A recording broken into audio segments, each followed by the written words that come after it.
हमारे समक्ष है कलकत्ता नागपुर रोड लाइन्स के संचालक श्री राजकुमार तायडी जी। सर, हम आपसे ये जानना चाहेंगे कि कोरोना का कहर और ये जो डीजल में जो बेतहाशा वृद्धि जो हुई है उसके वजह से एक मंदी का मार ट्रांसपोर्ट लाइन में है, तो आपके नजर से किस तरह की मंदी है उस बारे में बताइए। मंदी तो ऐसी है सर, चारों तरफ से इंडस्ट्री एरिया में उतना कुछ बंद ज्यादा हो गई है और ऊपर से गाड़ी का डीजल का इतना खर्चा बढ़ गया है, टोल टैक्स का, डीजल का, और ग्रोथ हुआ नहीं है, इंडस्ट्री के भाड़े बढ़े नहीं है। इसके वजह से तो इतनी मंदी है कि लोग EMI भी नहीं भर पाते समय पे, और उसके कारण तो फिर डबल मार पड़ जाती है EMI की, पॉलिसिंग चार्ज, ये वो दुनिया भरेगी, और जिस हिसाब से ग्रोथ होना चाहिए वो है ही नहीं, और परेशानी ज़्यादा है। सबसे मेन चीज रास्ते में बॉर्डर का, ये का, GST का, कि GST का टाइम भी अभी कम कर दिया। पहले 15-15 दिन देते थे कलकत्ता पहुंचने के लिए, अभी 6 दिन कर दिया। तो 6 दिन में गाड़ी पहुंचना चाहिए, अगर नहीं पहुंचती है, ब्रेक डाउन होती है, तो फिर उसका समय बढ़ाया जाता है। ऐसे कोई परेशानी सब चालू है, और ये सब हर किस का प्राइस बढ़ा है, लेकिन ट्रांसपोर्टेशन का प्राइस नहीं बढ़ा है। दिन ब दिन कम ही होता है कंपटीशन की वजह से। एक और देखा गया है कि जो इंडस्ट्री जो है उसको रॉ मटेरियल मिल नहीं रहा, उसके वजह से इंडस्ट्री आज 50 से 60% पे चल रही है।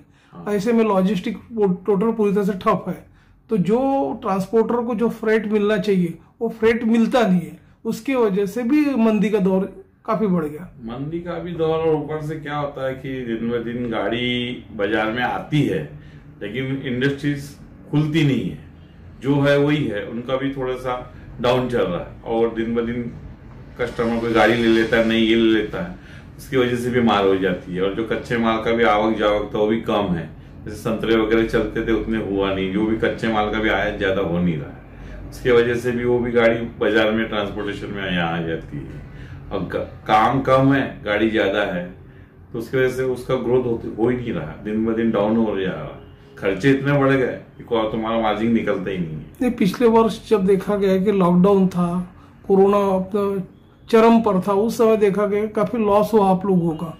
कई ड्राइवर्स ने गाड़ियां वहां के वहां छोड़ दी, गाड़ी के काफी चोरी हुई, स्पेयर पार्ट्स की भी हुई थी। तो इस बार की स्थिति कैसी है कोरोना में? इस बार तो अभी थोड़ा चल रहा है, 50% में काम चल रहा है, 50% बंद है। 50% चल रहा है, लेकिन उतना होता नहीं है, उसको सैलरी देना ही है, EMI भरना ही है, आपको टायर डालना, मेंटेनेंस करना ही है गाड़ी का, बिगर मेंटेनेंस की तो होगी नहीं, और EMI के होने के कारण उसके वजह से वो आदमी को पूरा लॉस होता है, डबल नुकसान होता है। तो क्या फाइनेंस की गाड़ी होती है, और उनका फिर इंटरेस्ट ये वो करके वो ऐसे इस पे आ जाता कि आखिर वो गाड़ी वापस करना पड़ता है, या फाइनेंसर उसको रास्ते से लेके चला जाता है। सरकार ने जो इनवे बिल जो है उसमें कड़े प्रावधान किए हुए हैं। हाँ। उसके वजह से उसका खामियाजा सीधा ट्रांसपोर्टर को भुगतना पड़ता है। तो इसके अलावा जो अपना चुंगी नाके पर देखा गया है कि अवैध वसूली जो चल रही है। हाँ। ट्रांसपोर्टर से, लोडिंग अनलोडिंग के नाम से वसूली कर सबसे ज्यादा है, हर स्टेट में ज्यादा। जैसे क्या होता, कोई महाराष्ट्र स्टेट की गाड़ी अगर छत्तीसगढ़ में जाती है तो उससे अवैध वसूली चालू कर देते हैं।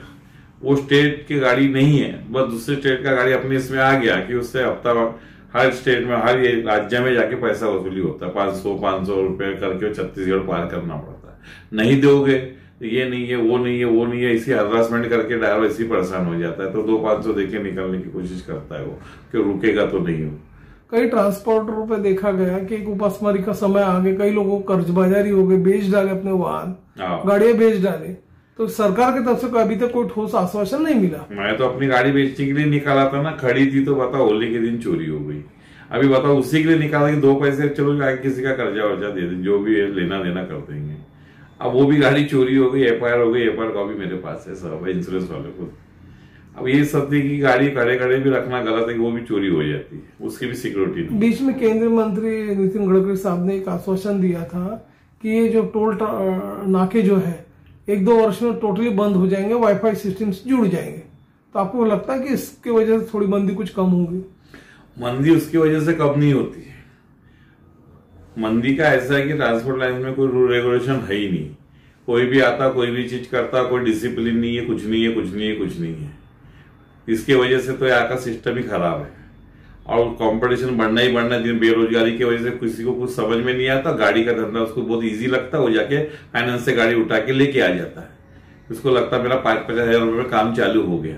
उसको ये नहीं मालूम कि 20 लाख की गाड़ी मैं कर्जे में लेके बाजार में चला रहा हूँ, उसका इंटरेस्ट भरना है, मेरे को सब मेंटेनेंस करना है, उतनी EMI निकलती नहीं है, गाड़ी की कॉस्टिंग इतनी महंगी हो गई कि 20 लाख रुपए में कर्जा लेके कोई बिजनेस करूं तो उसका इंटरेस्ट कहां से भरता।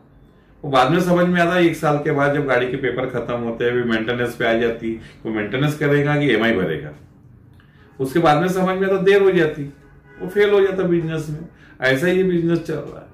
जो पुराने लोग हैं वो तो गाड़ी लेने से कतराते हैं, बिजनेस बढ़ाने की सोचते नहीं है, टेंशन दुनिया का है, गाड़ी जाती है हजारों किलोमीटर, फोन आते, ये परेशान कर रहा, वो परेशान कर रहा, तो ऐसी मेंटली हरासमेंट। ट्रांसपोर्टर्स लोगों की ओर से एक डिमांड हमेशा उठती रही है कि जो डीजल है उसको GST के दायरे में लाना चाहिए। इस बात से आप सहमत है ना? क्योंकि कैसा है, सभी तक डीजल सरीका मिलना चाहिए। अभी दिल्ली जाओ तो 6 रुपए कम है।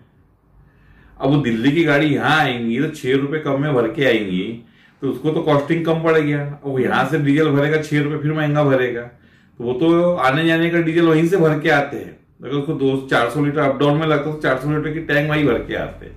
वो अपनी इस तरीके से काम है। अब महाराष्ट्र में आओ तो ज्यादा है, छत्तीसगढ़ में जाओ तो ज्यादा है, झारखंड में जाओ तो ठीक है।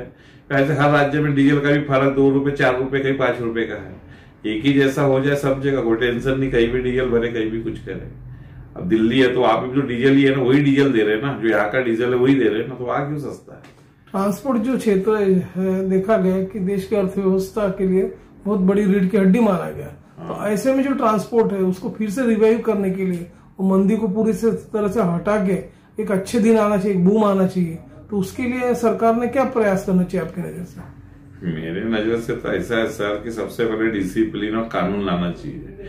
यहाँ तो कोई डिसिप्लिन नहीं, कानून नहीं, कोई भी जाके बिजनेस करने को देखता है तो कोई भी रेट में माल उठाने को देखता है, कुछ है ही नहीं। जैसे इंडस्ट्री डालने को एक लाइसेंस लगता है, आज मैं इंडस्ट्री अगर डालूं तो क्या होगा, मेरे को जाके पहले एक लाइसेंस लाना पड़ेगा, उसके लिए मेरे को पूरा ये करना पड़ेगा। इसमें कुछ है ही नहीं है। गया 2 फाइनेंस की गाड़ी उठा के लेके गया MIDC, भैया मेरे को माल दो, गाड़ी है, कोई भी रेट में उठाया, कैसा भी चला गया, सामने वाले का माल भुगत गया तो मेरे को पूछेगा नहीं। और कोई जिम्मेदारी नाम की चीज ही नहीं है, कुछ भी नहीं है जिम्मेदारी, कोई सिक्योरिटी नहीं, कोई जिम्मेदारी नहीं है। अगर गाड़ी का माल चोरी हो जाए, कुछ हो जाए, कोई लेना देना नहीं है, मरते रहो, गाड़ी वाला परेशान, पार्टी परेशान, कस्टमर परेशान, आपस में लड़ते रहो। आपकी जो ट्रांसपोर्टेशन से जो संबंध है आपका, तो ये जो आपकी यूनियन है, ये all India motor transport association है, मुंबई की, दिल्ली की जो है, उसकी तरफ से आपको कुछ राहत मिल रही है क्या? नहीं, कुछ राहत वात नहीं, कभी आगे भी देखते, पूछते भी नहीं, कोई राहत वात देता नहीं। जिसका काम उसको करना है, ये धंधा ही ऐसा है, कोई राहत नहीं देगा, कोई फैसिलिटी नहीं देता, कोई कुछ नहीं देता। मेरा काम मुझे ही करना है, चाहे मैं मुसीबत में हूँ या अच्छे समय में हूँ। सरकार से आपकी क्या मांग है? सरकार से कुछ मांग नहीं रहती। सरकार से ऐसा है कि डीजल बढ़ाने की कोई लिमिट होती है। अब इतना बढ़ा दिया कि वो तो ऐसा लगता है सोना जमीन लेने से अच्छा डीजल ही लेके रखता और अभी बेचता तो फायदे में होता। इतना ग्रोथ हो गया डीजल में। अगर मैं जमीन सोना लेता उतना ग्रोथ नहीं हुआ जितना डीजल में ग्रोथ हुआ, तो वही लेके टैंकरों के टैंकर रखता और अभी बेचता तो मैं प्रॉफिट में होता। इतना डीजल का कोई लिमिट ही नहीं, जितना आते उतना मनमानी बढ़ाते, लोग ले ही रहे, जरूरी है। कौन चिल्लाएगा, मैं चिल्लाऊंगा, अकेले की बात कौन सुनता है? कोई नहीं सुनता है। सब मिलके करने से सब सुनता है। मैं तो बोलता हूँ ना, इतनी बड़ी ताकत है जो आपने बोले, सिर्फ 72 घंटे पूरे इंडिया में गाड़ियां खड़ी कर दो, पूरे इंडिया में कहीं नहीं चलेंगी। 72 घंटे में तो सबको पता चलता कि गाड़ी वालों की क्या अहमियत है। उनको अहमियत ही नहीं पता गाड़ी वालों की। सिर्फ 3 दिन बंद रखो, सिर्फ 3 दिन देता हूँ, 3 दिन में सब हिल जाते सर। गाड़ी के बिगड़ तो चक्का ही नहीं चलता। लोकल हो, बाहर जाने वाली गाड़ी हो, जो भी हो, सब खड़ी कर दो 3 दिन। वैसे ही नहीं, कोई मरेगा नहीं भूखा। 3 दिन आराम से आदमी के पास सबको इतना है कि 3 दिन खा पी सकते हैं, वैसे ही मर रहे हैं। तो उससे अच्छा 3 दिन खड़े रहो और देखो गवर्नमेंट को असर होता कि नहीं होता। गवर्नमेंट पूछेगी तो बताओ, फिर रिजर्व आएगी, बात करो। कोई नहीं करता, सिर्फ 3 दिन खड़े रहो, सबको समझ में आता गाड़ी की अहमियत क्या है।